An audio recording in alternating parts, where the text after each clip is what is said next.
Poland said on Wednesday there was no indication that a bomb that fell on a Polish farm, killing 2 people, was a deliberate attack on a NATO country, and that neighboring Ukraine may have brought Soviet-era weapons on the run.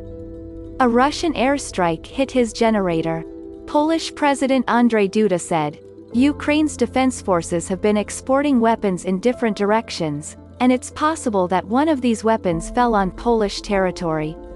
There is nothing to indicate that this is an intention to attack Poland.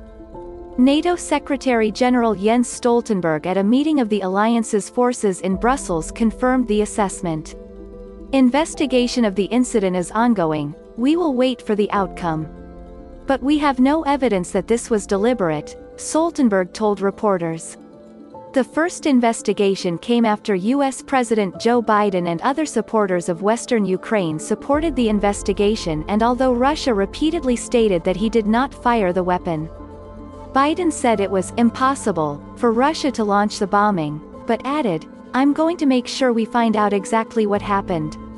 The missile landed near the border between Poland and Ukraine on Tuesday.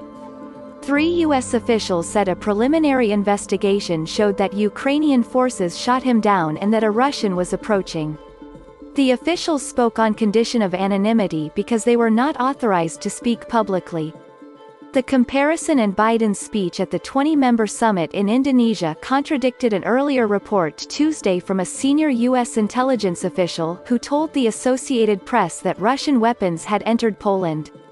Ukraine, a former Soviet republic, retains Soviet-made and Russian-made weapons, including anti-aircraft missiles, and has retained many other Russian-made weapons as it fends off the Kremlin's offensive.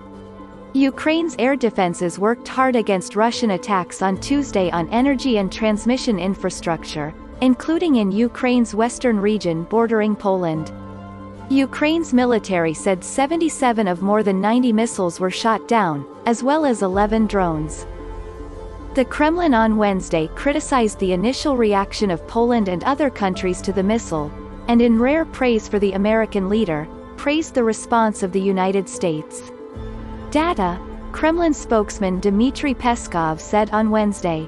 He added that, immediately, all the experts realized that it could not be a weapon linked to the Russian army, and pointed to the more professional closing reaction from the United States and its president, Joe Biden. In Brussels, NATO countries met on Wednesday for emergency talks. There was no immediate evidence that Tuesday's explosion was a deliberate and hostile attack against NATO members in Poland that could prompt the alliance's view of a collective military response. Russia has denied any involvement.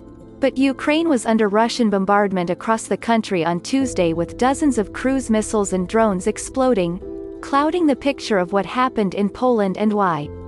In Europe, NATO members Germany and the UK are among those emphasizing the need for comprehensive research. German Chancellor Olaf Scholz warned against jumping to conclusions on very serious issues. Still, Scholz and others blamed Russian President Vladimir Putin for the invasion of Ukraine broadly but not specifically. Scholz said, "It wouldn't have happened if Russia's war against Ukraine.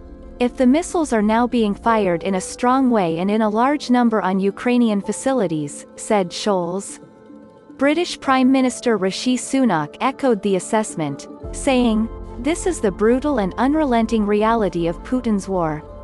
Ukrainian President Volodymyr Zelensky called it a tremendous escalation. On the other side of the spectrum, China is among those calling for peace and restraint. Ukraine, a former Soviet republic, retains Soviet and Russian-made weapons, including anti-missile defenses, and has retained many other Russian weapons to fend off the Kremlin's offensive.